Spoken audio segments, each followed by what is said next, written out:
नमस्कार प्रिय मित्रों, मैं ज्योतिषकार कमल आप सबका हार्दिक अभिनंदन करता हूं आपके अपने इस प्यारे यूट्यूब चैनल एस्ट्रो कमल में।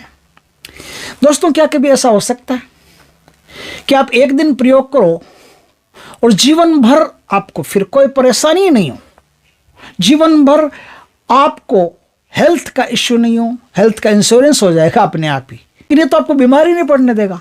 ऐसा कभी हो सकता है कि एक दिन आप प्रयोग कर लो और जिंदगी भर आपको बीमारी नहीं पड़ने दे। और बीमार अगर हो गए, जैसे पूर्व जन्म के संस्कारों से कुछ बीमारी हो गई, तो आपको ऐसे पक्का पता रहेगा कि हाँ अब मैं ठीक हो जाऊंगा, ये बीमारी इतने दिन की है, इतने दिन पूर्व जन्म के संस्कारों के कारण मुझे थोड़ी सी भोगनी पड़ेगी और मैं ठीक हो जाऊंगा। पक्का आपको पहले से पूर्व नियोजित पता हो, पूर्वाग्रह हो आपको पहले से। आपको आर्थिक कष्ट हो ही नहीं। कोई आदमी हो भयंकर आर्थिक कष्टों में फंसा हुआ हो, बहुत नुकसान झेल लिए हों, या फिर कोई काम करता हो लाभ नहीं हो रहा हो, व्यापारी हो दुकान चला रहा हो लेकिन चल नहीं रही हो, एक दिन प्रयोग करो, जीवन भर उसको आर्थिक कष्ट नहीं होगा। एक दिन प्रयोग करो, जीवन में जितनी भी बड़ी समस्या, केस मुकदमा कोर्ट कुछ भी हो, कोई भी बड़ी से बड़ी समस्या हो, उस समस्या का समाधान हो जाए। ऐसा हो सकता है, बिल्कुल हो सकता है। महाशिवरात्रि को एक ऐसा प्रयोग है, थोड़ा सा बल लगा दीजिए। आप घंटा डेढ़ घंटा मेहनत कर लीजिए और पूरे मनोयोग से कीजिए। ऐ नहीं कि मैंने कहा आपने कर लिया, बस गुरुजी ने कहा था ऐसा हो जाएगा, नहीं, अपने मनोयोग का भी सहारा लीजिए। पूर्ण विश्वास से, पूर्ण श्रद्धा से, पूर्ण आस्था से, गुरु पर विश्वास रख करके, गुरु पर श्रद्धा रख करके, भगवान पर विश्वास रख के, भगवान पर श्रद्धा रख करके ये काम आपने एक दिन कर लिया तो वादा करता हूं जिंदगी भर आपको कोई परेशानी नहीं होगी। जिंदगी भर आपको कोई परेशानी नहीं होगी। क्यों नहीं होगी? इसलिए नहीं होगी कि महाशिवरात्रि को बहुत सारी शक्तियां साधक पर प्रसन्न होने के लिए तैयार बैठी रहती है। ये महादेव की शक्तियां होती है, भोलेनाथ की शक्तियां होती है। और भोलेनाथ तो आशुतोष है। आशुतोष का मतलब होता है कि थोड़े से में खुश हो जाता है। थोड़ा सा आपका प्रेम देख लिया, भोलेनाथ खुश, और भोलेनाथ खुश तो उनकी जो शक्ति है वो तो खुश होनी होनी। तो आप थोड़ी सी देर में भोलेनाथ की कई शक्तियों को एक साथ प्रसन्न कर सकते हो और वो शक्तियां जीवन भर आपको सुरक्षित रखेगी। आपके जीवन में कोई इंटरप्शन नहीं, कोई बाधा पैदा नहीं करेगी, बाधा आने ही नहीं देगी।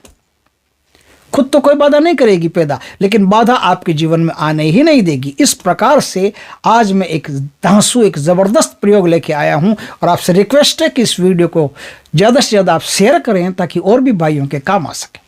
दोस्तों, थोड़ी सी मेहनत, अब एस्ट्रो कमल पर आए हो तो मेहनत तो यहाँ है, या कोई ऐसा नहीं है कि बस हाँ झड़काओ परी आ गई, ऐसे वैसे आ गया वैसे आ गया, कुछ नहीं। यहाँ तो मेहनत पक्का है। थोड़ी सी मेहनत तो है, वो तो आपको करनी पड़ेगी और बिना मेहनत के फल मिलता भी नहीं है। शास्त्रों में भी कहा है, गीता में कृष्ण ने भी कहा है कि कर्म के बिना कभी फल नहीं मिलता। कर्म करो, ये कर्म भूमि है, तो थोड़ा बहुत तो कर्म करना पड़ेगा आपको।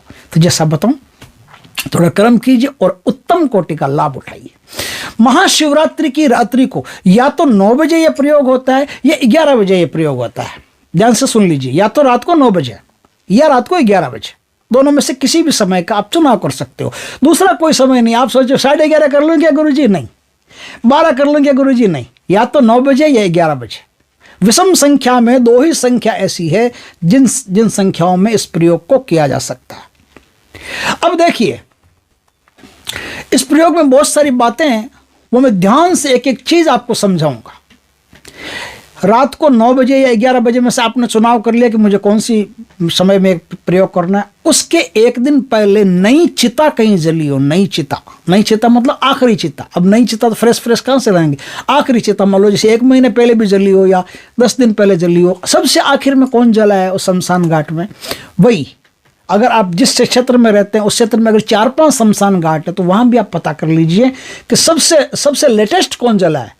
जैसे एक शमशान घाट में 15 दिन पहले जला है, एक में 7 दिन पहले जला है, तो 7 दिन पहले जो चिता जली है उसकी राख आपको थोड़ी सी लेके आनी है, उसकी भस्मी थोड़ी सी आपको लेके आनी। अपने घर में कर सकते हो, घर में डर लगता हो मंदिर में कर सकते हो। मंदिर में भी डर लगता हो कि शिवरात्रि की रात है, लोग आएंगे क्या कहेंगे, बाहर कर सकते हो, कहीं एकांत में कर सकते हो, कोई दिक्कत नहीं। आपको एक पित्तल की थाली लेनी है। पित्तल की थाली मिल जाए तो सबसे बढ़िया, नहीं तो फिर आपके घर में जो थाली हो वही लेनी है। उस थाली में आपको डमरू का चिन्ह बनाना है। उससे डमरू भरा हुआ नहीं बनाना, डमरू खाली बनाना। मतलब खाली मतलब जैसे एक मैं बताता हूं आपको, जैसे इन्फिनिटिव का चिन्ह होता है ना, ये चिन्ह होता है, दिखने में डमरू जैसा है इधर इधर, लेकिन ये गोल डमरू है। डमरू एक तो वो होता है डम डम डम बजाने वाला, उसका सिरा एकदम चपटा होता है, इसका गोल है। तो इन्फिनिटिव जैसा गोल डमरू बनाना आपको, समझ गए बात को? गोल डमरू आप बना लीजिए।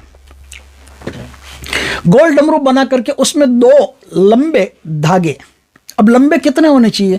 मेरे हिसाब से तो इतना धागा हो तो बहुत है, 2 इतने धागे ले लीजिए, या इतना भी ले सकते हो, कोई दिक्कत नहीं, अपने हाथ बराबर का धागा ले सकते हो।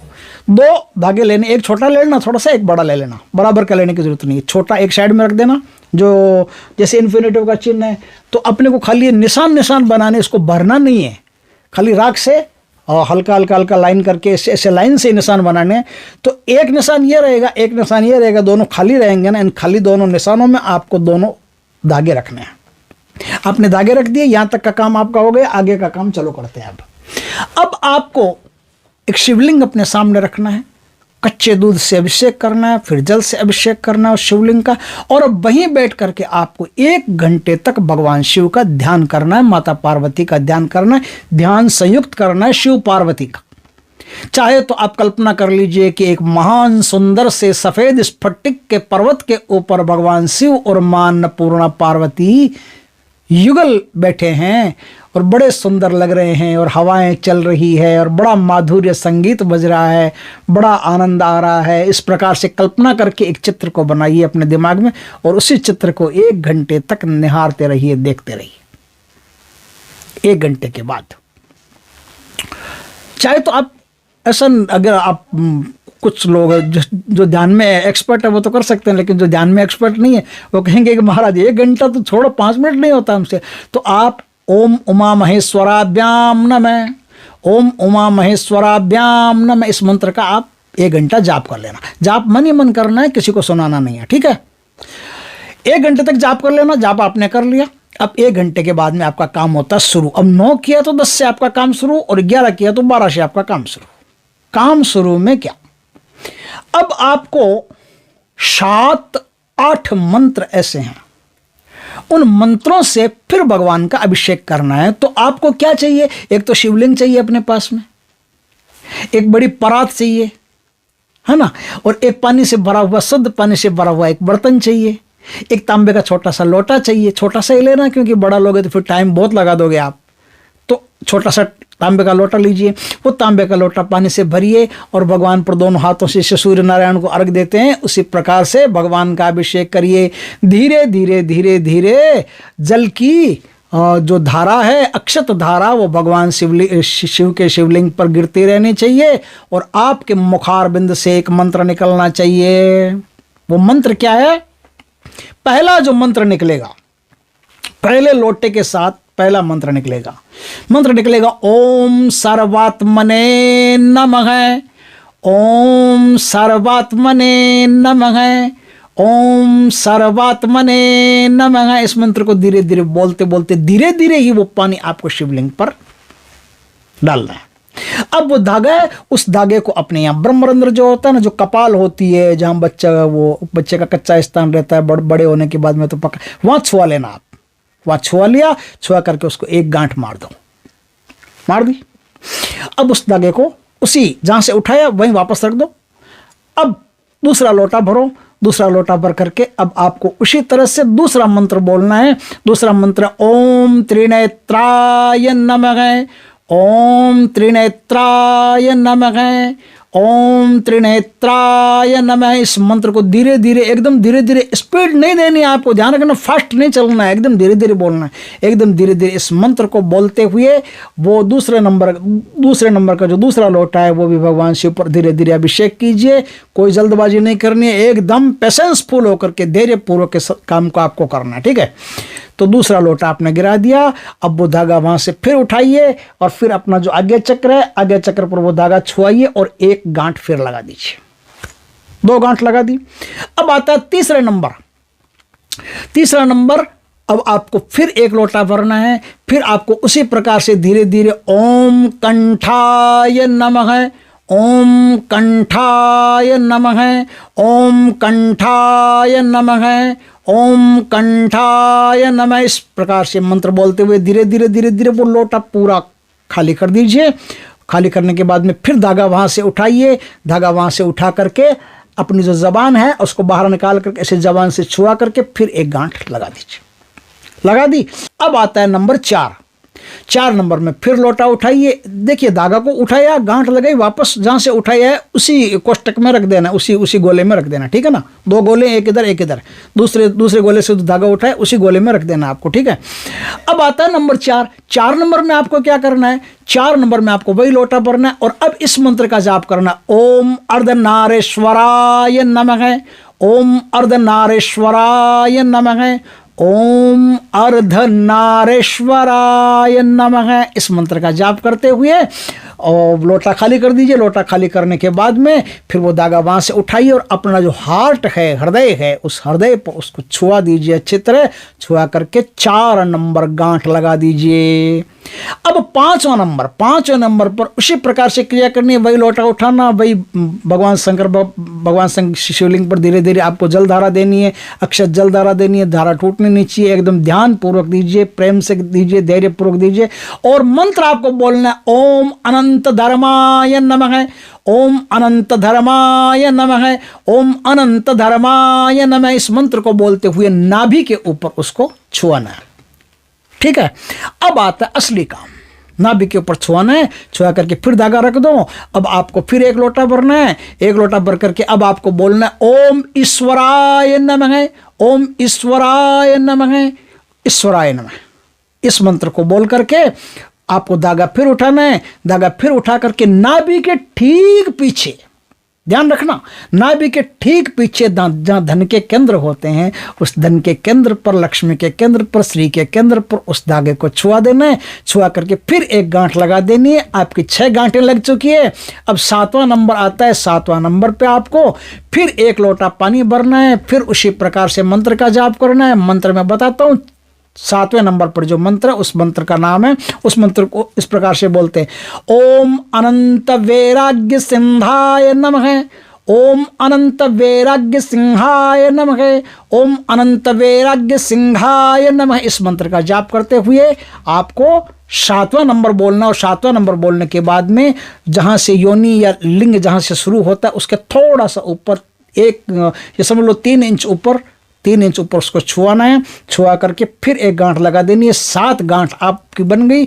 अब उस धागे को रख दीजिए। उस धागे को किसी वेद पाठी पवित्र ब्राह्मण से, जिसके आचार विचार पवित्र हो, ऐसे ब्राह्मण से दक्षिणा दे करके, और पुरुष हो तो राइट हैंड पर, स्त्री हो तो लेफ्ट हैंड पर उस धागे को आपको बंधवा लेना है। एक काम खत्म। अब रहा दूसरा धागा। तो दूसरे धागे में क्या करना है? दूसरे धागे में आपको वो धागा 108 बार भगवान शिव के सामने ओम वामदेवाय नमः, ओम वामदेवाय नमः, ओम वामदेवाय नमः, इस मंत्र का जाप करते हुए 108 बार, यानी एक माला का जाप करके वो धागा खुद उस पैर में बांधना है जिस हाथ में आपने बांधा था, उसके ठीक लेफ्ट में, उसके ठीक विपरीत। जैसे मैंने राइट हैंड में धागा बांधा है तो लेफ्ट पैर जो है, लेफ्ट पैर में मुझे वो धागा बांधना है। आप समझ गए? यहाँ तक समझ गए? सुबह आप वो धागा बंधवा लेना, या रात को भी बंधवा सकते हो, कभी भी बंधवा सकते हो, कोई दिक्कत नहीं। लेकिन जो पैर का धागा है वो आप अपने हाथों से अपने आप ही बांधना। उसमें कोई गांठ वाट दे, उसमें सिर्फ एक दो गांठ जो आप लगाएंगे वही पड़ेगी, ठीक है। इस प्रकार से धागा आपने बांध लिया। अब जो भस्में बनते हैं उस भस्मे का क्या करेंगे? भस्मे को आप ले जाना शिव जी के मंदिर और शंकर भगवान के ऊपर चढ़ा देना। यदि आपको ऐसा लगे कि वहाँ व्यवस्था नहीं है, लोग क्या कहेंगे, भस्में चढ़ा रहा है, ये वो कहाँ से लाया, ये राख क्यों चढ़ा रहा है, हम तो कितना श्रृंगार किए हैं, तो आप कुएं में ले जा करके थाली को धो के अच्छी तरह से कुएं में ले जा करके डाल दीजिएगा। कुएं में ले जा करके डाल दीजिए, आपका काम खत्म हो गया। अब देखिए आगे आपको गाय को और सांड को नियमित, कई दिनों तक नियमित या लगातार करो तो सबसे बढ़िया है। घास जो होती है, घास, गाय और सांड दोनों को, नंदी और गाय को दोनों को आपको घास खिलाते रहना है। कई दिनों तक खिलाते रहिएगा। आप शांत रहिएगा। आक्रोश मत पैदा होने दी, क्योंकि जब भी कोई नई शक्तियाँ हमारे हमसे जुड़ती है तो हमारी उत्तेजना एकदम बढ़ जाती है। तो आप थोड़ा सा ध्यान रखिएगा कि उत्तेजना अगर बढ़ रही है तो नई शक्तियाँ आपसे जुड़ी हुई है, इस कारण से बढ़ रही है। तो इस प्रकार से आप करेंगे, एक छोटा सा काम है ये आप करेंगे तो करने के साथ ही कई शक्तियाँ, ईश्वर की कई शक्तियाँ आपकी मदद करने के लिए तैयार हो जाएगी और पूरी जीवन भर आपकी मदद करेगी। लेकिन आप अगर अपने सत्य पर, अपने नियम पर, अपने धर्म पर खड़े रहे तो आप यदि अनाचार करना शुरू कर देते हैं, पाप करना शुरू कर देते हैं, तो शक्तियाँ छोड़ करके जा भी सकती है, उसमें फिर हमारा कोई लेना देना नहीं। ये जो चीज़ है ये बहुत ही उच्च कोटि के एक विद्वान से प्राप्त हुई थी, जो मैंने सोचा कि जनता जनार्दन के लिए, अपने शिष्यों के लिए, अपने दर्शकों के लिए ये चीज़ सर्वसुलभ कर देनी चाहिए। कोई भी इस काम को करके अपने जीवन को संवार सकता है। बहुत सुंदर है, बहुत सुंदर, करके देखिए दोस्तों, इतना लाभ होगा कि आप सोच नहीं सकते। वीडियो अच्छा लगे या नहीं लगे तो भी आपसे रिक्वेस्ट है कि शेयर तो आप कर ही दीजिएगा, क्योंकि जितना शेयर करेंगे हो सकता है कोई भाई वास्तव में ज़रूरतमंद और उसके काम आ जाए तो आपको भी पुण्य की प्राप्ति होगी। दोस्तों वीडियो अच्छा लगे तो लाइक करना, कमेंट करना, शेयर करना। पहली बार हमारे चैनल पर आए, चैनल को सब्सक्राइब करना, पास में से बेल आइकन का बटन दबा देना ताकि हमारे ज्ञानवर्धक जानकारीपूर्ण वीडियो सबसे पहले आपके पास आ सके। जय श्री कृष्ण दोस्तों।